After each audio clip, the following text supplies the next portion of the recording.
to welcome you back from the Feast of Unleavened Bread as we traveled to Jerusalem to keep the Feast of Unleavened Bread.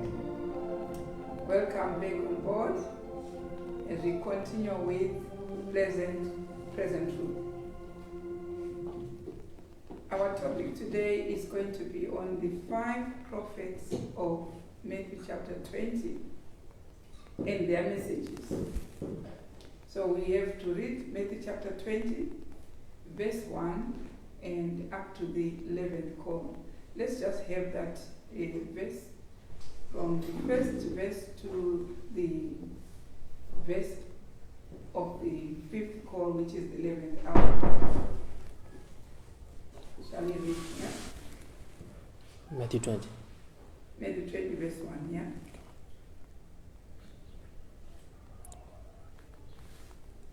Right. For the kingdom of heaven is like unto a man that is an householder, Right. which went out early in the morning to hire laborers into his vineyard. Right. So this kingdom of heaven is what people don't understand. Because we have 2 kingdoms. One, a visible kingdom and an invisible kingdom.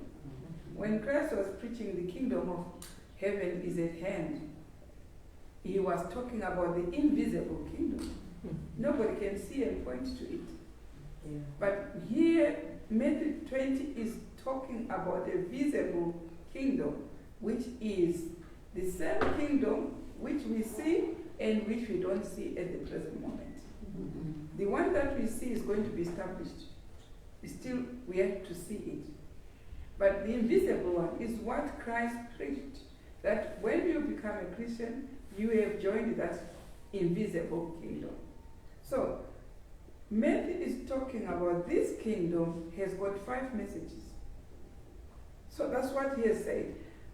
The kingdom has 5 messages, which are, it is likened to a man who went to hire laborers.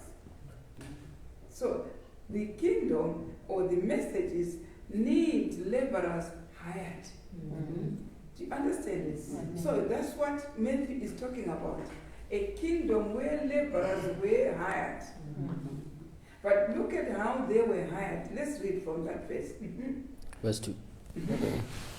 And when he had agreed with the laborers for a penny a day, he Right. sent them into his vineyard. Right. Can raise your voice so that we can all hear. So you see, he agreed to give them a reward.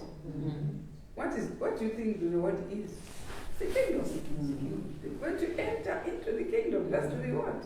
You're going to be saved. You're going to be translated. But he hired 5 laborers. Let's hear the laborers. Let's hear. Next verse. And he went out about the 3rd hour, Right. and saw others standing idle in the marketplace. So we saw initially, he went out early in the morning. And then next, went out at the 3rd hour. I've got a clock here, just for learning purpose. I want you to see this clock. The first thing is, he's talking about 12 hours. Do you understand? So, the first laborers were sent in early in the morning. Let's take it. Early in the morning is when it started. At the first hour. Did you hear that? That's early in the morning. And then we have been told next the laborers were hired at the 3rd hour. Isn't it we get 3 o'clock at the 3rd hour? Right? And next, let's hear the next one, next verse. And said unto them, Go ye also into the vineyard. He says, go into the vineyard. So what is the vineyard? It's the world. These prophets were sent to the world, to preach to the world. Now, we will analyze to see who are these prophets and what was their message. And let me tell you one thing, they had one message. Otherwise it was going to be unfair for God to have another section tested with a different light. They had one message right through. But we'll find out what that message is. And let's hear next verse. And said unto them, again, he went out about the 6th hour. Right? Let's see now which one is the 6th hour to this one. Right? That's the 6th hour. And 9th hour, and did likewise. So we hear a statement here saying, and the 9th hour, which is there, and did likewise. And next? And so, and about the 11th hour, he went out. Do you see where 11 is on my watch? There it is. Do you see where 11? Yes. So it means from where we started at 12, we are only left with 1 hour. From 11 is 1 hour to 12 o'clock. Why would he deal with the clock? It's because there are 12 hours a day. Is it? Yes. Yeah, you go to the equator and see they have a full 12 hours. Or even when the earth before the flood had a full 12 hours of the day and 12 hours of night. Why I say flood is because during the flood, the earth was tilted to about 29 degrees. You understand? It was tilted by the water. It remained immersed in water and was tilted to about 29 degrees. Yeah? So now, that's why the Bible remains with the 12 hours of the day. So for a full day, we need 12 hours. So these were sent at 11 o'clock, were only to work for 1 hour. You see that all those who are working from the first hour to the third, we have 3 hours. And then 3 hours to the 6th hour, there is another 3 hours. You understand? And then from 6 to 9, there's another 3 hours. And then from 9 to the 11, the 9 o'clock ones, they worked only 2 hours. And then it was time for the laborer for the 11 o'clock. We're going to enjoy that prophecy. Most people think they know it, but we don't know it so much if we are not studying it in relation to the kingdom. Do you understand? So the kingdom comes exactly, it strikes to 12 hours. We have the kingdom at the 11th hour most. So we take over from the 9th hour, and up until 12 hours, the kingdom starts, and then we have a lot of hours coming next for the Gentiles. So this is going to be the study for the day. You understand? Let's go back to want to find out now, who are these ones? Yeah, because the 5 prophets, there is one who is most precious there. Did you see that? Yes. We see from the expression on the next verse on Matthew chapter 20. Who does God start paying? Let's go to next verse where we are reading. Matthew chapter 20. Verse 7. Verse 7, yeah? They say unto him, because no man hath hired us. So you see, there is a dialogue first with the 11th hour call. Did you hear the dialogue on the 3rd hour, on the 1st hour, on the 6th hour? Was there a dialogue? But look, the higher has a dialogue with these ones. Do you understand? That's a very significant point. And when he mentions the 9th hour and the 11th hour, they are connected. Did you see that? He says at the 9th, and actually not 9th hour, it's the 6th hour and the 9th hour. There is a connection. So read the verse on the 6th and 9th hour. He went out about the 6th and the 9th hour. Do you see the 2 is saying 6th and 9th, to mean that these are correlated. They are together. He did not say that to the 3rd hour and the 1st hour. Read the 3rd hour. What did he say for the 3rd hour? And he went out about the 3rd hour. Right. And he saw. We want to study all those points. When God put these verses. He wants us to rightly divide the word of truth. The first hour, he just said, first hour he gave them a penny, promised a penny for them, is it? And they got going. And also the third and the sixth. When he came to the sixth, he said, he went out the sixth and the ninth. They were correlated. Did you see that? But when he went to the 11th hour, let's hear more. Let's hear. 11th. Uh-huh. And about the 11th hour, he went out and found others standing idle. So he did not find anyone standing idle in the other call, but only in the call of the 11th hour. That is so significant. He connected the 6th and the 9th. It's significant. And also he did not make a dialogue with the first, with the third, with the 6th. But there was a dialogue in the 11th. Do you see? The 11th needed a lot of talking for them to be engaged in the work. They needed the higher to talk too much or to preach a lot of sermons so that they are convinced. Did you see that? Why stand ye idle? What message is this sending us to start working? It finds us doing nothing. When you say someone is idle, he's doing nothing. Whatever he is doing, God terms it nothing. Did you hear that? What do you think when he finds us preaching something which has nothing to do with the kingdom of the parable? So we're preaching nothing. That's the 11th hour. Why are you idle? You see people spending the whole day preaching about family life. Did you see that? To God, that is nothing. Someone's preaching about stewardship, that is nothing. And all some are preaching about investment. Nothing. That's nothing. Unless you are preaching about the kingdom, then you have started the work. That's why even when we go to Luke chapter 19, it tells you clearly that the kingdom message, when it was given to some, they were given as talents. One was given 5 talents. 1, 3, 1 talent. Did you see that? But the one with 1 talent put the message of the kingdom in the napkin. It's there in Luke chapter 19. So it means that person, when the kingdom message was received by that person, he just put it under the napkin. It was of no value.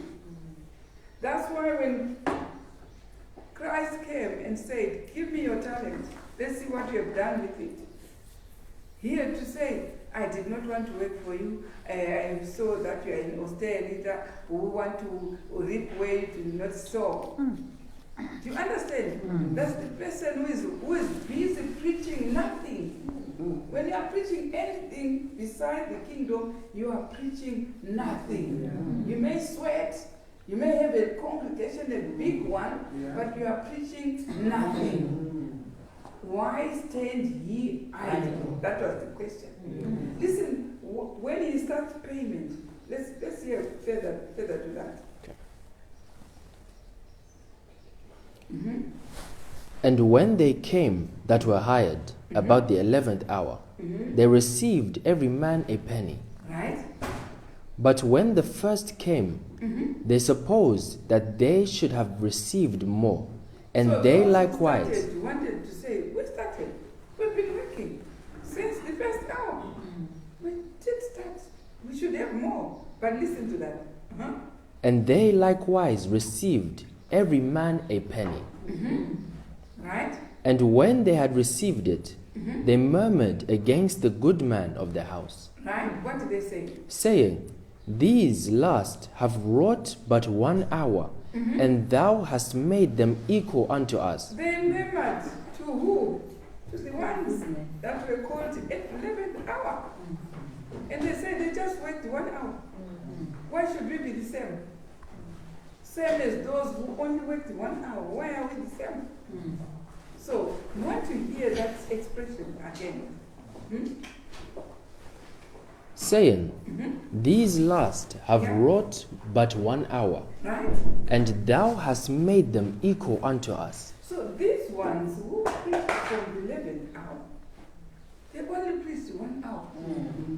So why are we the same when we preached from the first hour, and also we preached from the third hour, those who were from the 6th and from the 9th, they are all being, rewarded the same as those who preached for 1 hour. They remembered. That's what the Bible says. Listen to the answer. But he answered one of them and said, Friend, I do thee no wrong. Right? Didst not thou agree with me for a penny? Right. So listen to that. Why they were paid the same? It was because of the contract. Yes. But why pay the 11th hour first? Okay. The whole messages of the Bible, when they are talking about the last day, they talk about these ones. 11th hour call. When they say that, behold, in that day, it is this one. All the prophets who were preaching in the Bible were preaching, prophesying about this one. When they are talking about the mark of the beast, they are talking about the message which had been preached by this one. When they are talking about the seal, they are talking about the message which was preached by this one. Did you understand? Yes. So, we want to know this prophecy in detail. You understand? Yes. Now, let us read. We want to, first of all, find out who are these first hour callers. If you are reading, if you are listening to a Q&A last night, you saw that there was a first hour caller. Yes. And when he says the messenger of the first hour call, he is not talking about the people who were following that person. He's talking about the messenger himself. Who was the messenger of the first hour call? We want the spirit of prophecy to tell us who it was. On Christ's Object Lesson, page 400, second paragraph. We need to know who is this one called at the first hour.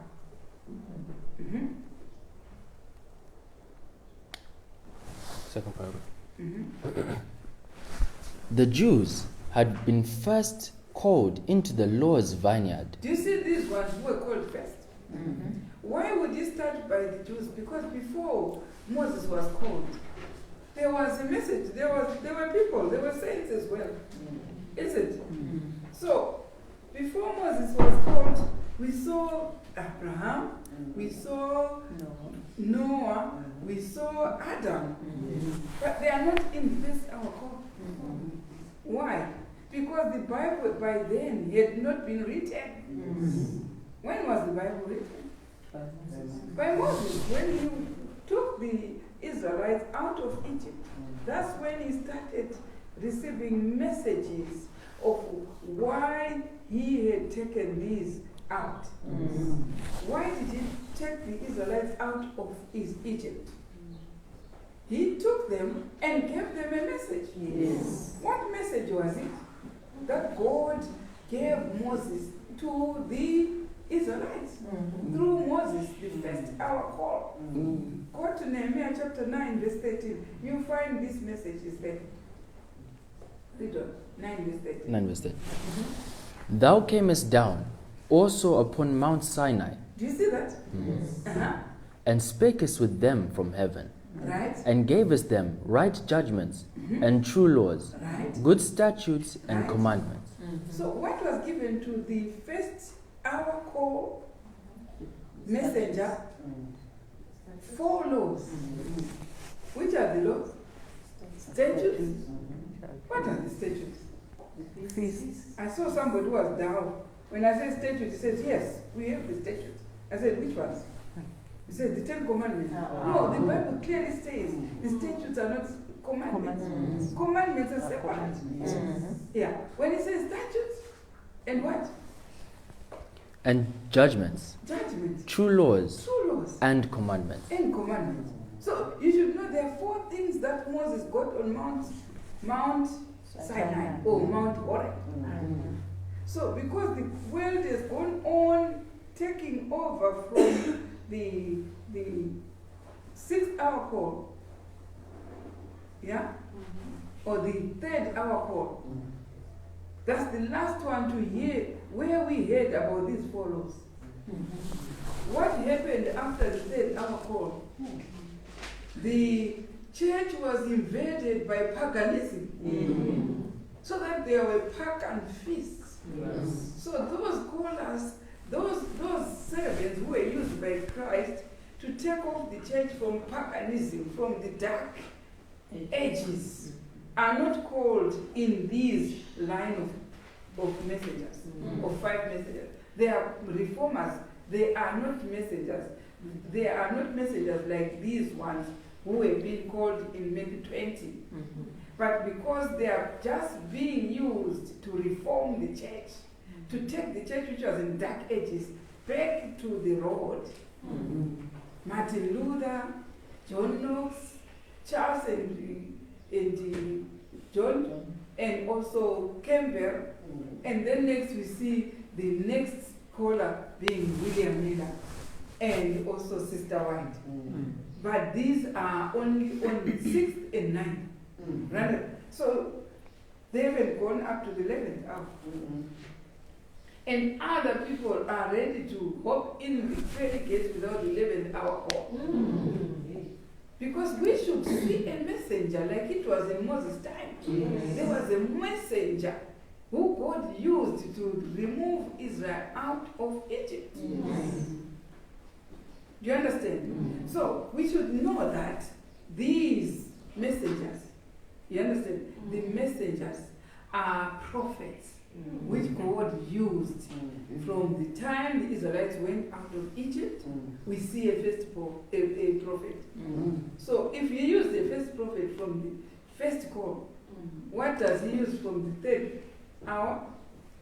6th hour? Prophet. 9th hour? Prophet. 11th hour? Prophet. So when you hear someone saying we don't have a prophet, run for dear life. Yes. Because it's not like that in the Bible. Do you get the point? Now let's hear. He was given these follows. Let's see him giving those follows. Deuteronomy chapter 6. Yeah? We see those follows now being given to Israelites. Verse 1. This one. Now, these are the commandments, the statutes, and the judgments, Right. which the Lord your God commanded to teach you, that ye might do them in the land whither ye go to possess it. From Mount Sinai, he has given these 3. We are short of one, isn't it? We'll see on the same chapter, the 4th one coming. But these first 2 verses describe the commandment, the statutes, the what? Judgments. The judgments. You understand? Why were they given those? Let's hear next verse there. That thou mightest fear the Lord thy God, to keep all his statutes and his commandments, Right. which I command thee, thou and thy son, Right. and thy son's son, all the days of thy life, Right. and that thy days may be prolonged. Do you see what prolongs your days? These laws which came from Mount Sinai. Not only the 10 commandments, the statutes as well. Yes. Yeah? The judgments. Yes. Go to, you read the whole book of Leviticus, you find the judgments are there. Laws which govern man to man and man to beast. Yeah? These are called judgments. Yes. Right? So let's hear the 4th one. The 4th, which came from Mount Horeb, verse 17. Ye shall diligently keep the commandments of the Lord your God, and his testimonies. You see, the 4th one is the testimony. Living testimony for all the scriptures. But it does not exclude a living testimony. Because when these Israelites went out of Egypt, they had a living testimony. Did they have a prophet? Did they have a prophet? Huh? Let's read in Hosea chapter 12. It will tell us, did they have a prophet? The verse which says, by a prophet. 13. 13, right? And by a prophet, Right. the Lord brought Israel out of Egypt. Right? And by a prophet was he preserved. Right. So what did God do when he wanted to take the Israelites out of Egypt? He has to raise a prophet to do that job. Amen. Why? To preserve them. Amen. 40 years in the wilderness, they were preserved. Yes. They needed preservation. If you are going to read the whole history of the Israelites, how they were preserved because of the prophet. Imagine on the Red Sea there, when the army of Pharaoh was coming at the back, and there were mountains on both sides. What were the general positions of this big crowd? What were they supposed to do? The army with all the swords is coming after them. And there is a big mountain on the right and a big mountain on the left. And this army is pressing on over them to pounce on them. Did they need a prophet? Yes. Hmm? Yes. Look at what the general majority of them were saying at that time. They were now begging with Moses, did you find no graves? Are there no graves in Egypt? Why did you take us to perish here? You understand? So they were ready to, it was survival of the fittest. You understand? But, what did Moses do? Wait for orders to come from God. Amen.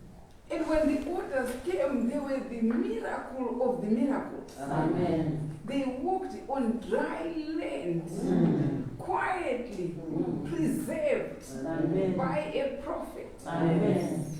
Did you see? That's why I will say, I'll tell that. By a prophet, they went out. And by a prophet, they were preserved. Amen. When they were being smitten by snakes in the wilderness, the prophet worked for them. Yes. One, it was because they were murmuring against the prophet and God as well. But still, when they were in trouble, who prayed for them? The prophet.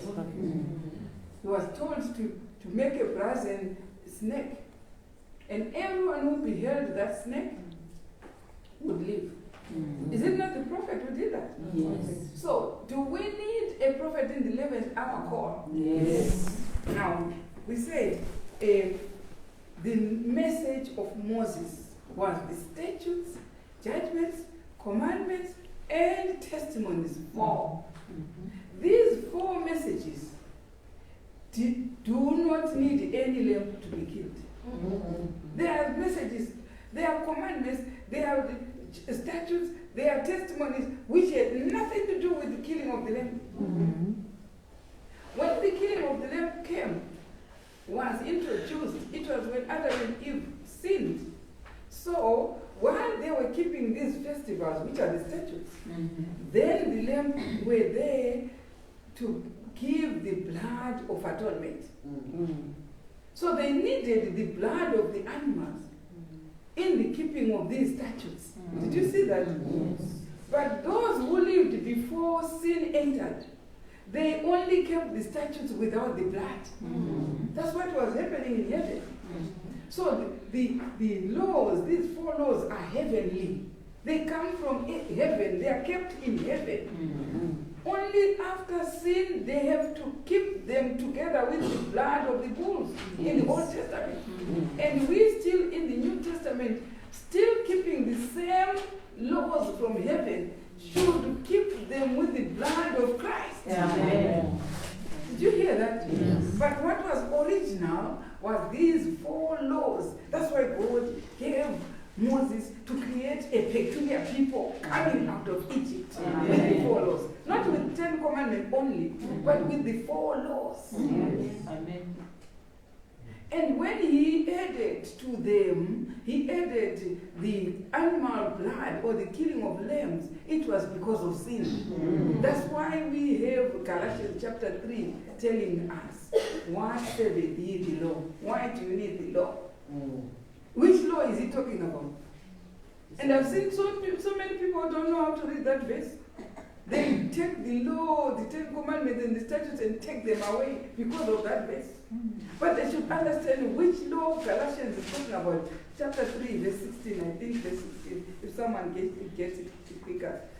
Galatians chapter 3, which says, what saveth ye the law? It's talking about the law there in chapter 3.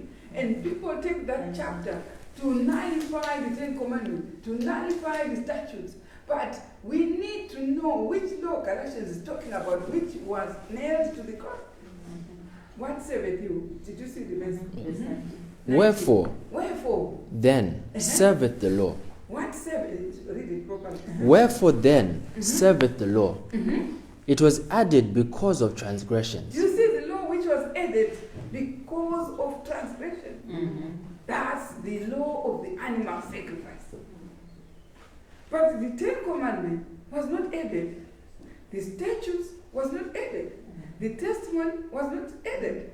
The judgments were not added. The only law which was added is this fifth law, which is of animal ordinances. This is the law which was added because of transgression. But we have seen people building churches with that and taking all the commandments out. They only take the Sabbath out of the commandment. They only remove the Sabbath. But the killing, the theft law, the law of adultery, they still uphold. So that's why you see confusion there. The law which was added because of transgression is the law of animal sacrifices, which is called the ordinance of the law in Numbers 19. Go to Numbers 19. Verse 1. 19, verse 1. And the Lord spake unto Moses and unto Aaron, saying, This is the ordinance of the law, which the Lord had commanded, saying, Speak unto the children of Israel, that they bring thee a red heifer without spot. So which one is this law? Is the handwriting of ordinances, which is the animals that are being brought. This is the law which was added to the 4 laws to make them 5. Then Colossians will tell us exactly which one was taken off. Do not hear anyone taking off these laws without giving you a verse. If he's taking off the statute, the verse will say, let's take the statutes. If it is taking off the commandments, it will say, we take off the commandment. But if it does not mention that law that it has been taken, then you might walk and ready to go in the pelicans while you are a transgressor of God's law. Now listen to that one, Colossians chapter 2. We should read it from verse 14. Because people dash to verse 16 without understanding 14. Listen to verse 14. Yeah? Blotting out the handwriting of the ordinances. Which handwriting has been taken off? Is it the handwriting of statutes? No. Is it the handwriting of commandments? No. Is it the handwriting of judgments? No. Or testimony? No. These are the 4 laws in Mount Horeb. Which the whole handwriting which has been taken off is not on the 4 laws. No. It's the handwriting of animal ordinances. It was against us. Why? Because we needed to keep the 10 commandments. Yeah? It was against us. He took it away. Why? Because the 10 commandments was saying we should not kill. Does it say we should not kill? Yes. Let's go to Isaiah 66, I think verse 3, if I'm not mistaken, but it tells us we are not supposed to kill. Read verse 3. He that killeth an ox Do you see? is as if he slew a man. Is it the same? When you are killing a man and an ox, is it the same? Yes. Now go back to Colossians chapter 2. It says, blotting up the handwriting of ordinances. Listen to that, verse 14. Blotting out the handwriting of ordinances Right? that was against us, Right? which was contrary to us. It was contrary to us because we kill. We kill creation from God. It's the same as killing a man. When 10 commandments say thou shalt not kill, it did not specify what you are killing. It just said thou shalt not terminate life. That's what it said. So the commandments of the priest killing these animals as a law which was added because of translation. That commandment was only added, but it was contrary to the Ten Commandments. It was contrary to our conscience. He took it away from the cross. You see somebody who is eating animal flesh coming to tell you that the feet were nailed to the cross. With nailing a wrong thing. He should nail what goes into his mouth. Not a wrong thing. You're nailing a wrong thing. What went into your mouth was taken off by the cross. Why? Why was it taken off? Why was it taken off? Huh? Let's go to see the priest killing the animals. What? How did he feel? How did he feel? Hebrews 9 verse 9. How did the priest feel when killing the animal? When God had said, you kill, because it's a law with an ordinances which is added to the follows. But you kill, you continue killing until the cross. Listen how the priest was feeling after killing. Listen to that. Verse 9. Which was a figure for the time then present, in which were offered both gifts and sacrifices, that could not make him that do the service perfect, as pertaining to the conscience. Do you see the conscience of the priest? Who did the sacrifice? After killing the animal, what did he feel? Have you seen a chicken dying? I don't see faces of people. Just sit properly. These gadgets I need to see special new ones. I want to see whether my message is getting home or not, or I'm a waffler, or So, you see, when the priest was killing the animal, a proper priest remained haunted. After killing, have you seen what the animal does when it's dying? Have you seen? That's pain. That's pain. And then what? A ruthless someone, what does he do when something is dying with the leg? He dies properly. It's left to suffer the pain. The priest saw that. And it was 9, God recorded it. And he says, if the teacher then present where the one who performed that service was not left perfect as concerning his conscience. His conscience was haunted. Have you heard people who say, when I kill a chicken, I cannot eat it? Why? Conscience is haunted. Haunted to nothing. So, Hebrews has said it. That law was imposed. Listen to that sentence here.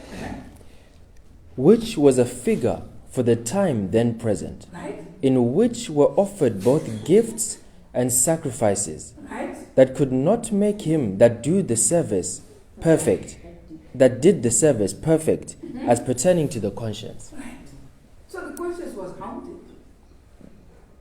And what? Listen to this next sentence. Which stood only in meats and drinks, and diverse washings. Meats and drinks, and what? Diverse washings, and carnal ordinances. Did you see the carnal to do with the killing of those animals?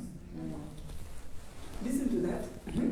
Imposed on them This until law was imposed on them when they had before laws, which had nothing to do with the killing. The killing of the lamb was imposed on them. Listen to that. until the time of Reformation. Until the time of the New Testament. So you tell me that the beast were nailed to the cross. It's actually the one that you are putting in your mouth which was nailed to the cross. Eating of this flesh was nailed to the cross, not the festivals. The festivals were there given together with the Ten Commandments. If the Ten Commandments have to go, the festivals also have to go. Is it true? But if the Ten Commandments are there, the statutes are there, the judgments are there, the testimonies are there.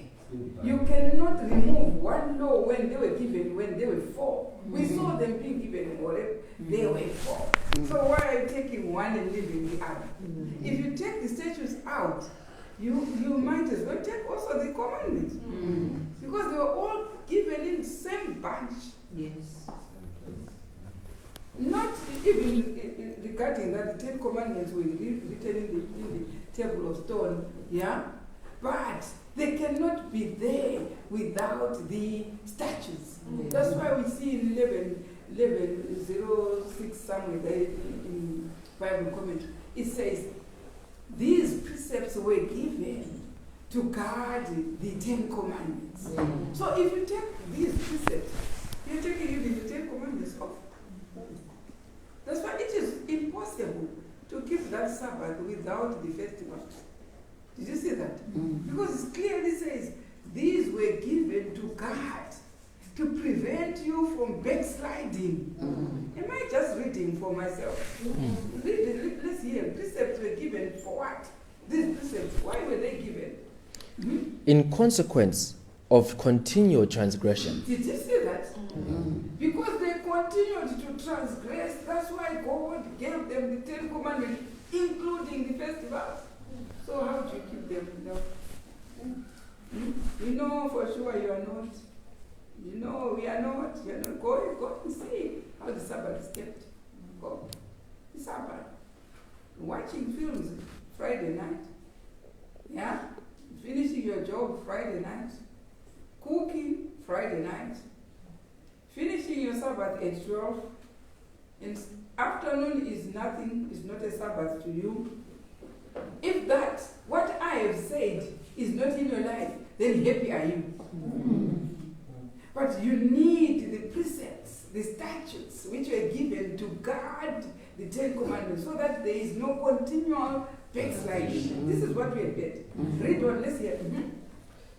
In consequence of continual transgression, the moral law was repeated in awful grandeur from Sinai. Right? Christ gave to Moses religious precepts which were to govern everyday life. So, in consequence of continual transgression, he gave these religious precepts, which are the statutes. Listen to the next sentence. These statutes They are the statutes. were explicitly given to guard the 10 Commandments. To make sure you don't backslide continually. Yeah. God is tired of people asking sorry for 10 people breaking 10 commandments. He's tired. So he gave the statutes so that you don't get tiring in prayers or can't asking for forgiveness when you have the festival, when you have the statutes, to make sure you don't transgress. Did you hear that? That's what I'm reading. Don't you think he gets tired every day? You're sorry about what you have done and what you're still going to do. So, you know, he gets tired. If I was the one, I would get tired. I was saying, yesterday you did it, and now you are doing it. Then you're saying sorry after doing it. In order for him to not tire himself of pardoning the same sin, he gave the religious statutes to govern everyday life. When do we sin? Every day. So in order to stop that unnecessary sinning, to have strength, you heard Paul saying, what I want to do is not what I do. I have an aim of doing what is right, but I end up doing something wrong. So you need the statutes. You need the statutes to guard the decalogue, so that you don't continue to backslide. This is what I heard from precepts given to guard. Don't know what you heard. Have you had people who have, how many times they go into baptism? 10, 20. Just baptism. What about prayer? What about prayer? Some of the things, the baptized sins are the ones that people have witnessed. What about those that are enclosed in your heart? God is so tired. That's why he gave these precepts to guard the decalogue, so that you don't continue knowing some noise of the same sin that you can. You're not strength without the statutes. Listen to the next sentence. What? They were not shadowy types to pass away with the death of Christ. If you hear someone coming to tell you that these were shadows, it's the old dispensation. Tell them clearly, refer them clearly to Bible commentary. 1106. 04. Which paragraph? 04.6. There? 04.6. Oh, you've got the proper page in front of 1104. Whatever. Give them that.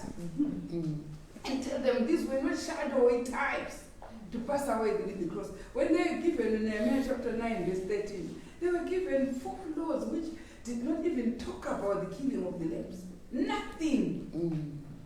The killing of the lambs is on Numbers chapter 19, and we have told by Galatians 3, verse 19, that they were added to the original laws. Amen. So those 4 laws are original from heaven to heaven. And God will have a people who will keep them. Yeah. No matter how the world can stop keeping them, but we will continue keeping them according to the standard of heaven. Amen. Because it's heaven which has got these laws. A statutory law is a government law, is it? Yes. Can you change it? No. Can you change it? Independence Day from God. No. Take holiday. Can you change it? No. You're done. God also has his statutory laws. They don't change. No. That's why he says in Isaiah chapter 66, verse 22 to 24, he says, from one new moon to another, we will worship God. That's a statute. Yes. And a commandment, what is it? From one Sabbath to another. That's a commandment. There is no way you keep the Sabbath without the new moon. That's fake. Fake religion. The one in the Bible does not say so. No. It's one Sabbath to another. It's one new moon to another. I want that verse which is CCH, which says, this will prepare the dwellers of the earth. CCH what? You know it. That's why I just mentioned the book. And I want you to give me to CCH. But which these laws, which are from heaven, will prepare us for the mansion. So it should ring a bell to say the mansion is keeping the new moon. Yeah? The mansion is keeping the Passover. The mansion is keeping the statutory law. You should know that. Yes. So when you are preparing to dwell there, you should first naturalize in the laws of the mansion above. Amen. Did you hear that? Have you found it? Yeah. CCH what? 241.2. 241. You see, it's good to address the very students that are very jacked up, smart. Now, listen to that. God teaches that we should assemble in his house to cultivate the attributes of perfect love. When we assemble, when we assemble, Yes. we are cultivating perfect love. Amen. Because he knows if I don't see you, sister GTM, that perfect love, you are missing it. You are missing it. Do you see what happens when we come together? We go home walking tall. Amen. Why? Because God made it that way. That's why I say, do not abstain from convocating.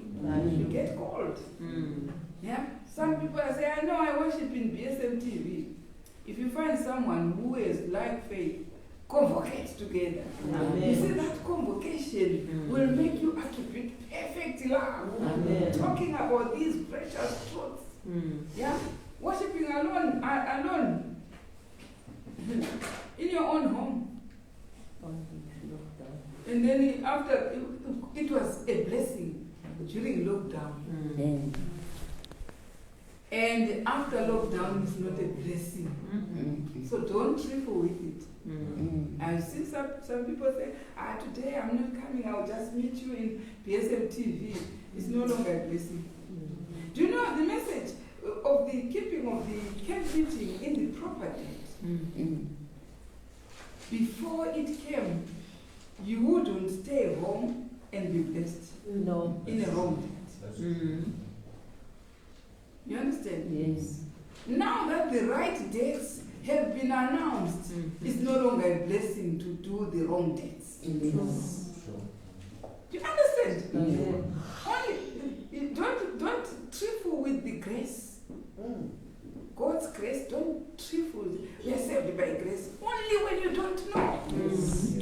When you know, you've got to practice faith. That's why the Israelites, they had no dates in Egypt. They were not dying. No. They could talk. They could do anything. and eat also everything they wanted. They were eating even the flesh in Egypt. But when they were out in the wilderness and they now knew they have a substitute of a diet which is manna, touch it and see. Do you understand? And when you know that the diet which God has prescribed, when he clearly says in 382, it cancels for diet, it says those who continually have converted in meat eating walked normal. I read it. I'm not going to read it for you.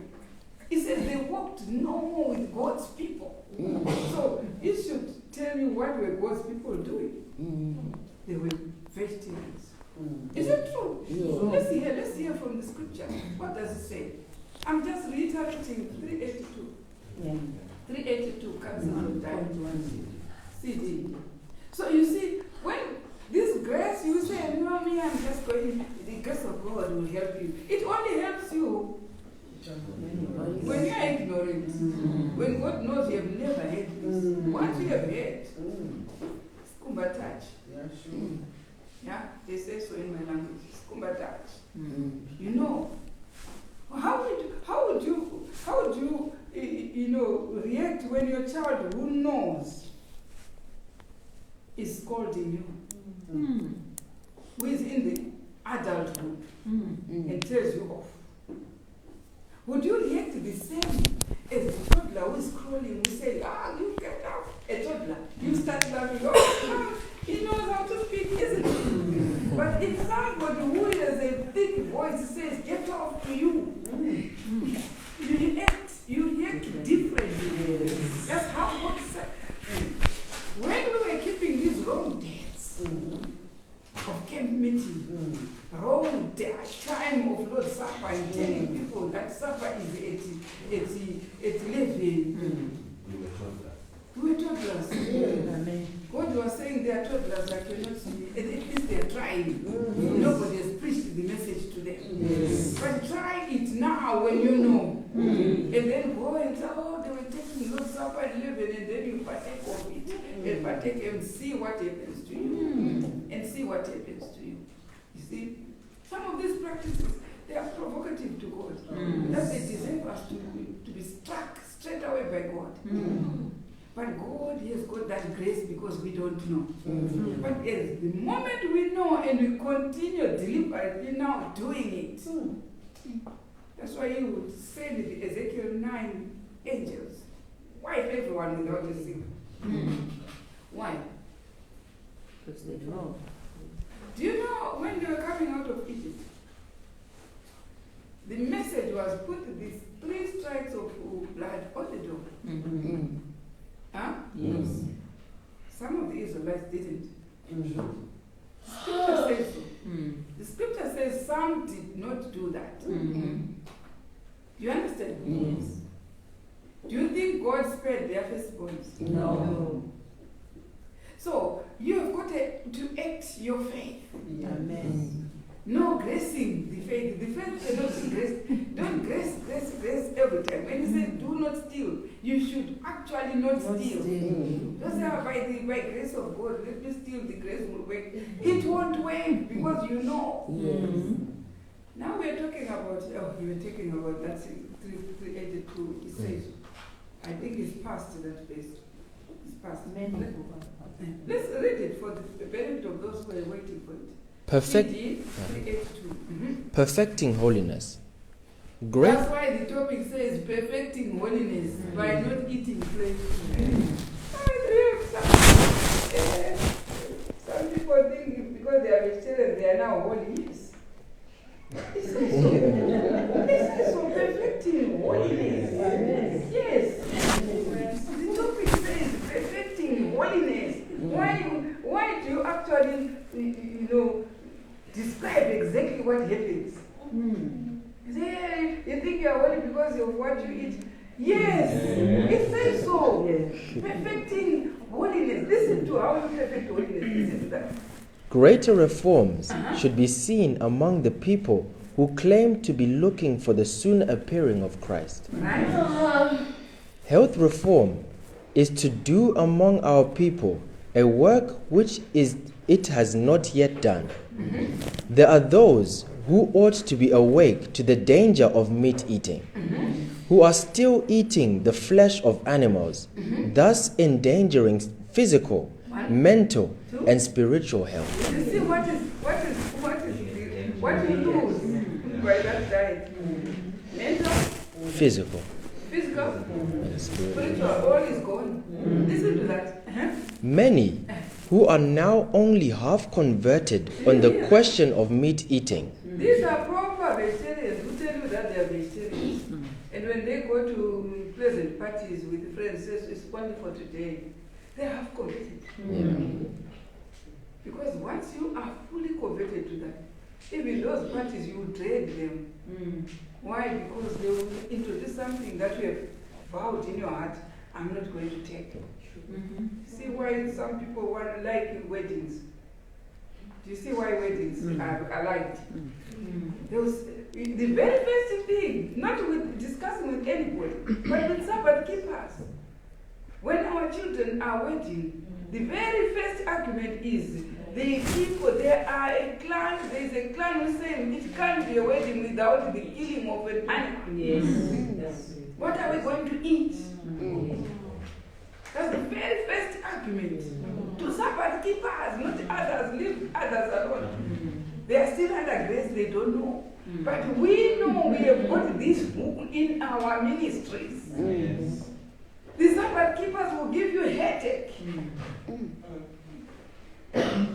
I was called to preside to another wedding to say, come for this wedding. Then I asked, I said, is there an animal killed there? He says, yes, that's our food. I said, I'm not coming. Why should I come? When an animal has died, when the Bible says, if you are half converted and you take it, you walk no more with God's people. But you know what? Surprisingly, they took one minister from Laodicea and he came, Bordeaux, let me go. They're there. People are there. Who want to do that?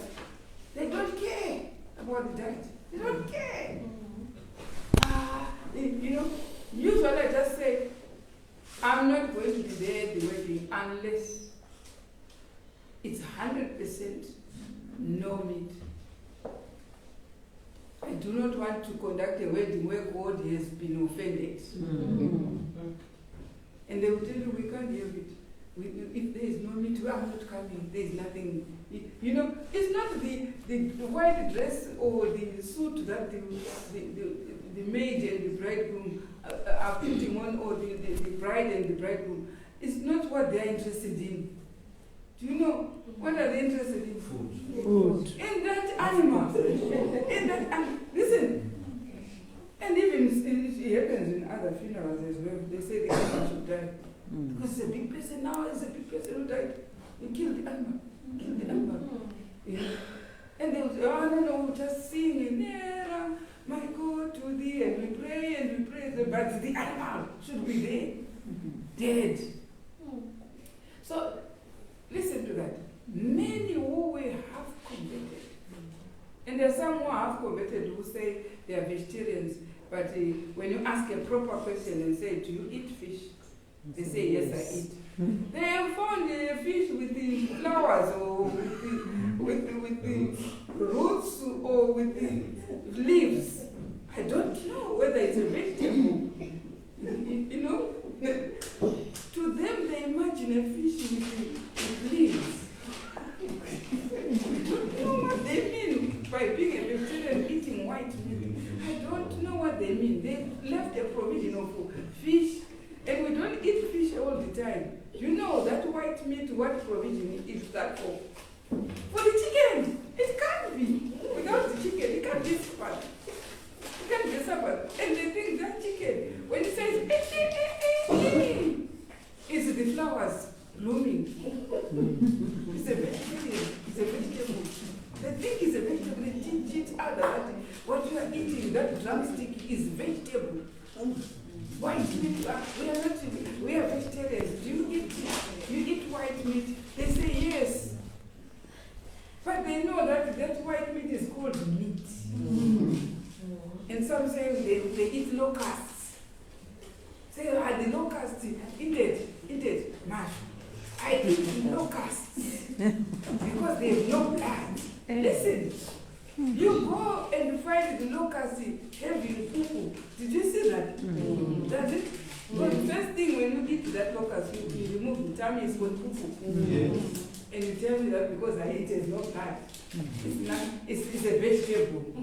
It's become, don't be fooled. I eat locust like John the Baptist. John the Baptist was eating a locust, which is a plant called locust. Leave the insects alone. Now, we are talking about the first call of Moses. All these statutes about eating, no flesh, no blood, no what, they were statutory laws. All that were statutory laws. So he was given a message to stop them eating meat. Is it true? Yes. That's why when they cried for meat in the desert,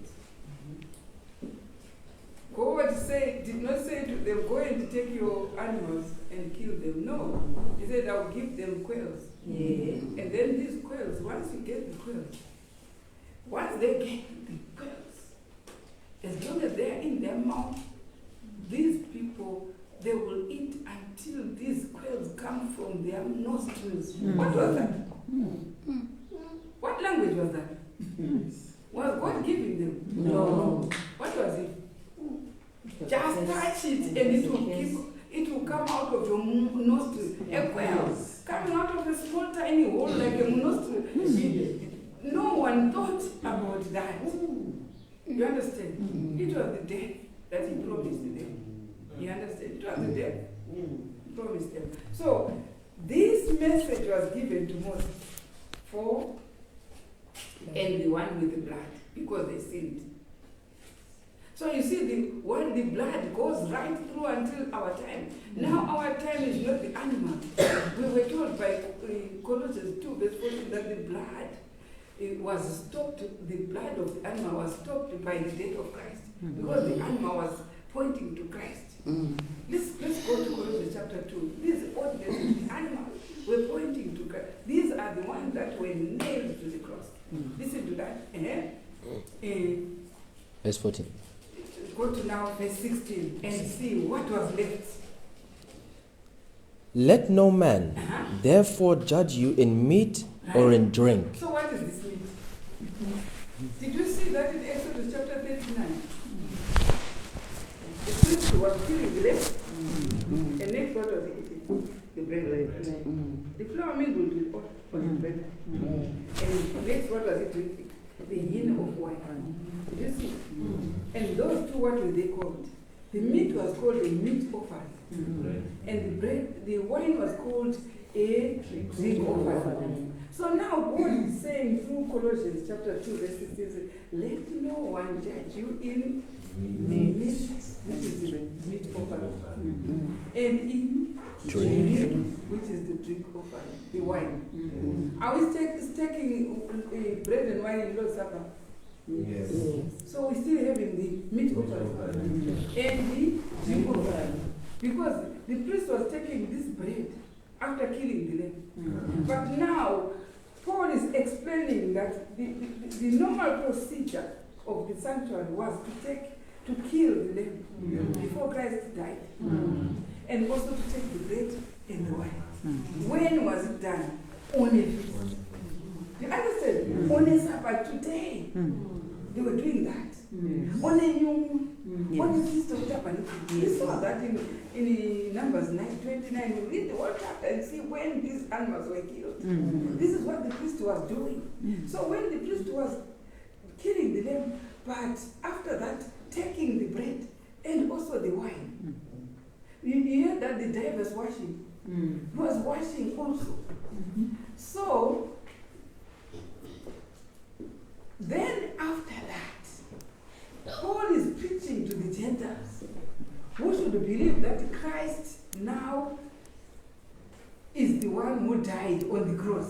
Did you hear? The argument was those who were saying, those who were in the previous church, when Christ came, we're saying Christ did not die on the cross. That was a thief, or it was someone who was blasphemous, isn't it? But Paul preaching is saying he is the one who died.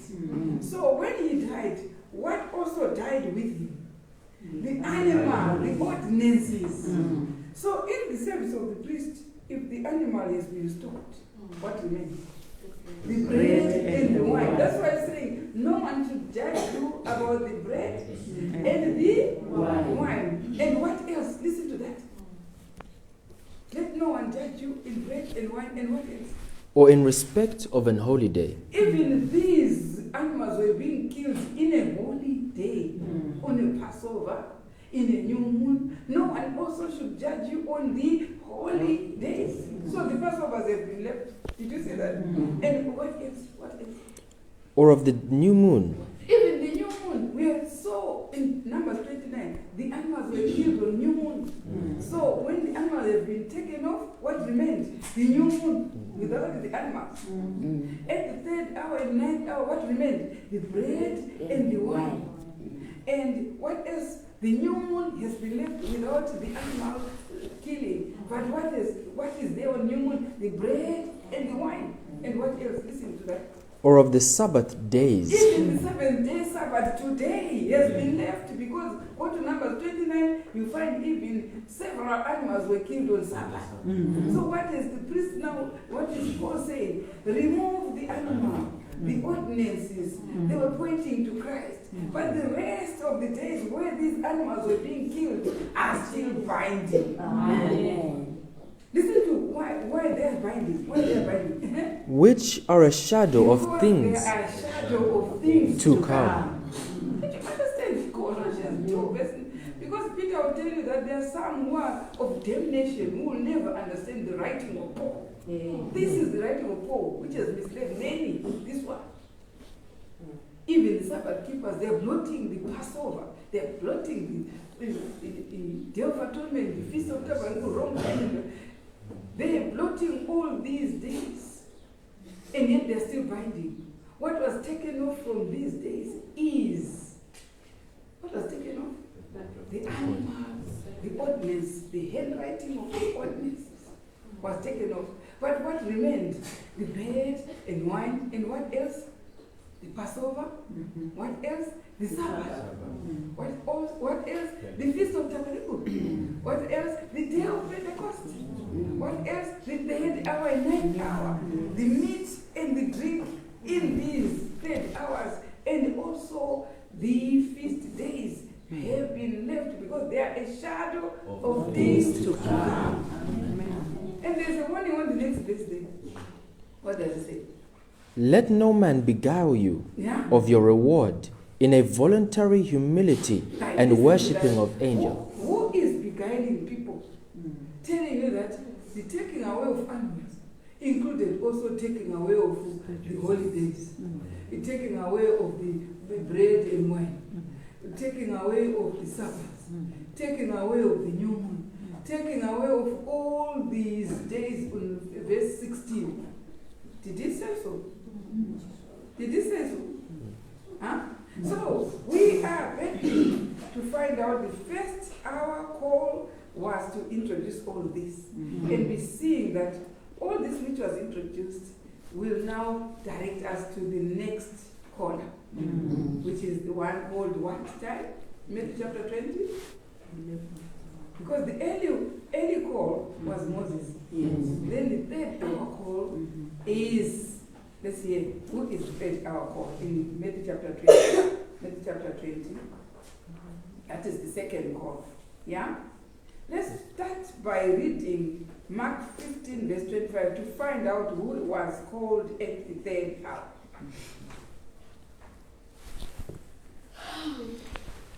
Mark 15, verse 25. And it was the third hour, and they crucified him. Who is that? Christ. Christ was crucified what time? Third hour. Do you see he was crucified at the third hour? Also being a prophet of the third hour call. Yes. Did you hear? Yes. Amen. No. Find even when the Holy Spirit came, what time? Third hour. Go to Acts chapter 2. Okay.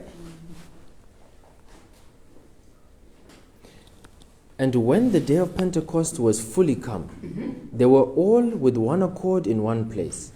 And suddenly there came a sound from heaven as of a rushing mighty wind. The day of Pentecost came 50 days after Passover. After Christ had ascended on the 40th day after resurrection. Yeah? And also, when Christ gave them the Holy Spirit, it was on the third month. Yes. Day of Pentecost is on the third month, on the month of Sivan.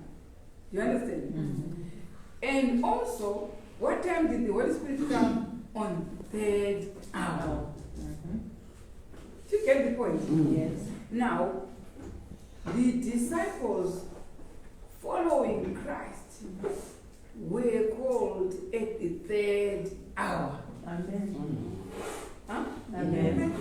Yes. I love. No. That's the next time we find a heaven sent message coming to the people. The first one was Moses. The second one is Christ coming now to introduce Christianity in the world. And the followers being the disciples, all called at the third hour. I showed you this one. The first hour was there, and now the third hour is on 3.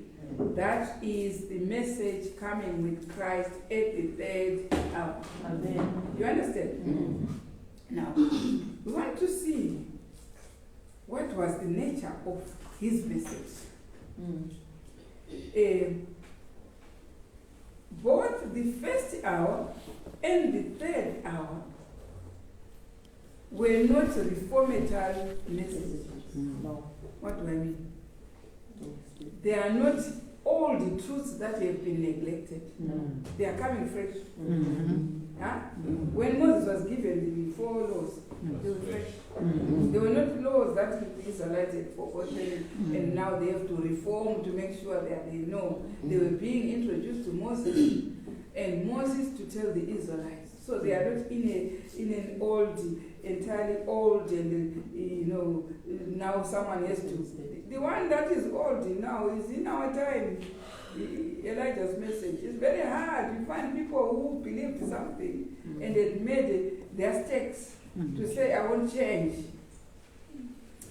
And you have to run a reformation. The reformation is terrible because people are with prejudice and bias. And some already have said what they have learned is there for the delegates. But we will see that the study of Matthew chapter 20 will widen up our concept of where we are and what is needed to be done. You understand? It won't all finish today, but we need to understand each call in its fullness. Not rushing to say, yeah, the first was Moses, the second was Christ, the third was whatever. No, that does not work. It's like the people who tell the children to memorize the verses and they pledge. This and that. You ask them at home, do you know what you're saying? Nothing. Nothing. So we shouldn't be cramming things. We should get into the details of it to understand it more. So the second hour call is where we find Christ coming with what message? With the same message which Moses was given, but in an advanced form. When I say advanced form, what do I mean? Was he keeping Passover? Yes. Was he keeping Pentecost? Yes. Did he now introduce the New Testament, how to keep these? Yes. Now, this is what where we are studying. That's why when he introduced the Lord's Supper, he first finished eating the lamb. Huh? When he finished, he was closing the old dispensation. Yes. And then next, he introduced the new dispensation. Amen. So that's why he says Christ was standing between the two dispensations. With the old, they were taking the lamb. So he ate the Lord's Supper, the Passover lamb. And with the new, they were now supposed to take the Lord's Supper. What time? On the 14th day. What time? At evening. How did he demonstrate it? He washed their feet, and he took the bread, and he took the cup of blessing of wine with the Christians who were called disciples, introducing that to the new dispensation. That's why you hear lots of churches taking Lord's Supper. But the only thing, they should take it on the day he introduced it. Amen. When Moses introduced the Sabbath today, if you come and say, now I have a Sabbath on Monday or a Sabbath on Tuesday, you have not listened to Moses. No. That's why it says, you know, in Hebrews, in John chapter 5, verse 45, it says, don't think I'm going to accuse you. Listen, go to that verse, I like it very much. 5 verse 45.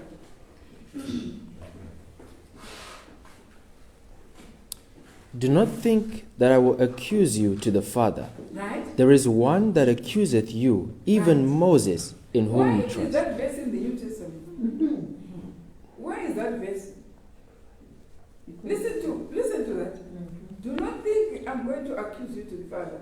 There is Moses waiting to do that. Now, let's make it. For had ye believed Moses, Right? ye would have believed me. So if you say, I believe Christ, I have nothing to do with Moses. You start with Moses. Yes. You cannot go to Christ without Moses. Oh, yes. Why? Because Moses got the laws on Mount Sinai in Nehemiah 9, verse 13. All the 4 laws.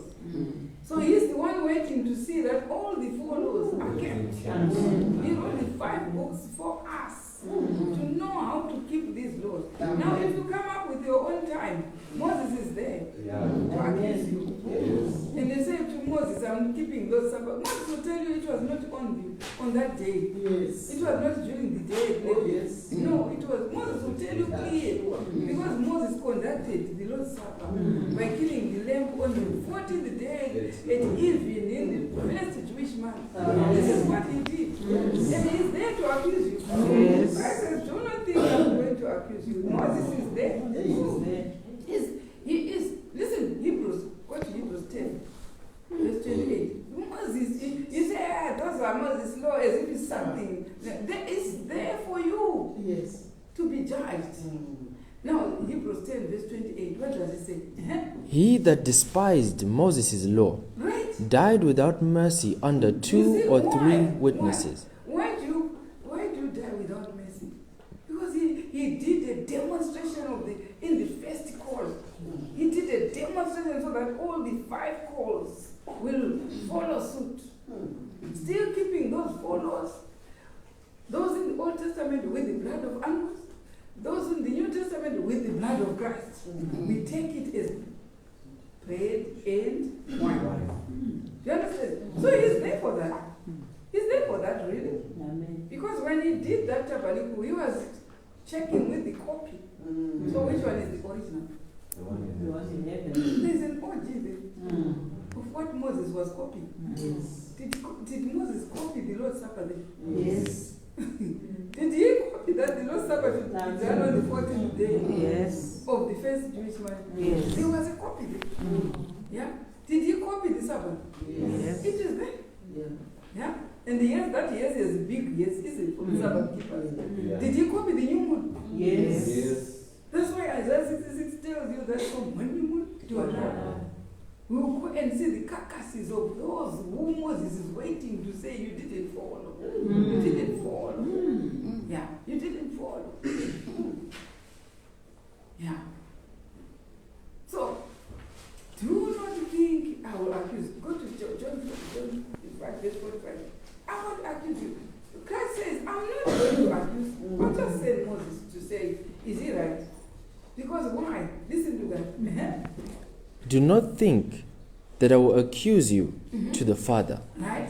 There is one that accuseth you, even Moses in whom ye trust. Right? For had ye believed Moses, Right? ye would have believed me. So, For he what wrote does- of me. What does, listen, For he wrote of me. what did Moses write Of Christ. Of Christ. Of Christ. So don't tell me, I'm a Christian, I'm not doing what what Moses did? He wrote of Christ. Yes. But He wrote of Christ. Amen. That's why God, Christ says, I won't accuse you. He wrote of me. Yeah. You come and say, me, I'm a Christian. But Moses is there for you. Yes. Yeah. Listen to that. but if ye believe If ye not believe his writings, Not the writings of Moses. how shall ye believe my Then how words? should you believe the New Testament? So you type and think the New Testament was to keep you lazy at home, waking up at any time you want, without third hour, without ninth hour, without feast, without nothing. What a dead life. That's why I say, why stay here idle? You are idle. Yeah, enjoy yourself. Say, yeah, I'm working, I've got enough work, and I have enough money at work, I've got my budget. You are idle. According to the Bible, you are idle. Get on to Moses' doctrine. Amen. It's there until Hebrews will tell you that whether you had two witnesses or more, if you did not do Moses' law, you die without mercy. Many people are applying for that. You want to die without mercy? I don't want to die. Moses' books are there, study them in detail. Yes. And see what was nailed to the cross and what was not.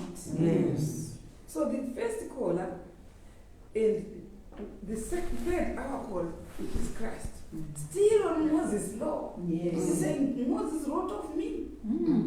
So some people think when Christ came, he nullified what Moses. No, he go to what he said in chapter 5, verse 17. What did he say when he came? People were ever thinking Christ came now to take off Moses, take off all these prophets. Listen to what he says. He says, Think not think that, not. that I have come to destroy the law or the prophets. Right? I am not come to destroy, but to fulfill. Do you see what he's saying? They thought now Moses has been, these prophets, they are always a problem. Yes. The prophets, because when God says, go and condemn someone, it doesn't matter whether that person is important or not. Look at how Nathan, the prophet Nathan went to David. That was a king. And he went to tell David what he had done. He'd taken someone's wife and killed the men. That was a difficult message to devour. To divulge and tell a king. Not a ordinary person, a king. Do you like a prophet? No. A prophet likable? No. I just tell you, it doesn't matter whether you buy me this dress tomorrow. Do anything wrong. When I'm putting it on, I'll tell you. That's a prophet. Not that one who say in Hosea says, I will go after my lover who give me bread. Hosea says so. And the leaders, what are they saying? Go to that verse. I'm not saying that. You know, some of them are speaking in my head like the Bible. But listen, you go after people and say they are lovers because they give you bread. Listen to that. Listen. Hosea chapter 4. Who's got that It's verse? not two. I'll go after my lover. Chapter. Have you found it? Go after my lover. I want It's it. chapter I 2. want that verse. Chapter 2. Chapter Yes. 2. I'll go after my lover. Yeah. That's not what a prophet does. It doesn't go after lovers. And listen to that. Verse 5. 2 verse 5. Listen to what. For their mother hath played the harlot. Listen to what Gomer did. The wife to Hosea. Yeah? The mother played the harlot. She that conceived them hath done shamefully. Right? For she said, What did she say? I will go after my I will lovers go after my lover. that give me bread. And you know who the mother is? The mother is clear there. You know, Hosea is God. Yeah? And the mother is who? The mother church. What does he say? I will go after my lover who give me bread. You know what it actually means? Those who pay hefty tithe, they won't correct them. I said, no. You chase people from these are our masters. We will go after them. Who give us breast? That's what that verse is clearly implying that. But God looks for a Nathan who will go and tell David that you have done wrong in heaven. You took someone's wife, slept with that, and killed the husband. This is the prophet God is using, who has no respecter of anyone. When God says, He says, in Ezekiel says, when I say someone is going to die, and you don't go and give that warning, that person will die, but the blood of that person is upon you. But if you go and tell that person that you're going to die, God says you're going to die, and that person dies, that person refuses to listen to you and die. Do you understand? But your blood, you have defended it. Amen. You don't die because it didn't devour. So that's why you don't need to say, I'll go after my lover. If I tell him, he'll stop giving me tithe or whatever. This is what others do. No. If you find someone who will tell you the truth, even wearing your own shoe, and tell you the truth, that person is full of love. Not allow you to slide. Tell it as it is. That's love. But going after my lover, you could be in deception. Someone deceiving you and letting you die as long as it gets your cash. That's it. Now, the second, our call was still in the same person, in the same message. Christ with the disciples coming at the call of the third hour in Matthew chapter 20. And then, what is it? What were they preaching, the disciples, in this advanced light? What were they preaching? They were still in the sanctuary.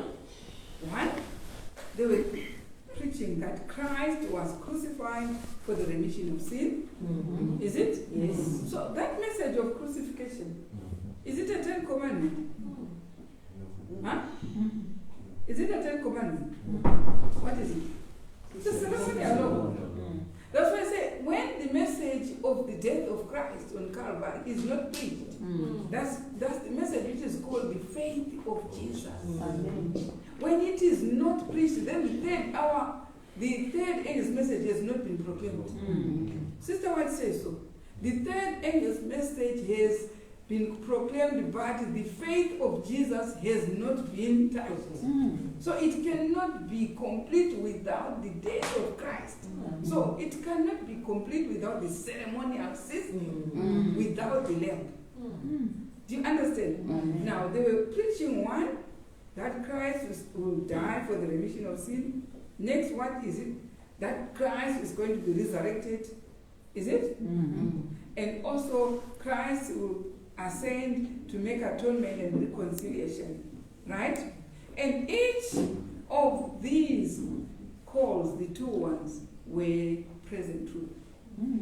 Is it? Yes. That was present truth. Yes. That was not known. That was present truth. What Moses preached was present truth. Was meat in due season. So the hour of the third hour, we now know it is the proclamation of the same message, but in an advanced light. Amen. So that's why the disciples, Paul and they were keeping the feast. On the day of Pentecost, they were keeping the feast. You find someone who's so down. You see, when you are down, you're like a donkey. A donkey, when it sees in the road, when it is in the road and sees a car coming, it doesn't run for life. It starts yawning and even making an expensive noise. But the car is coming. Yeah. So there are people like that who will ask you questions that are so much beyond the standard.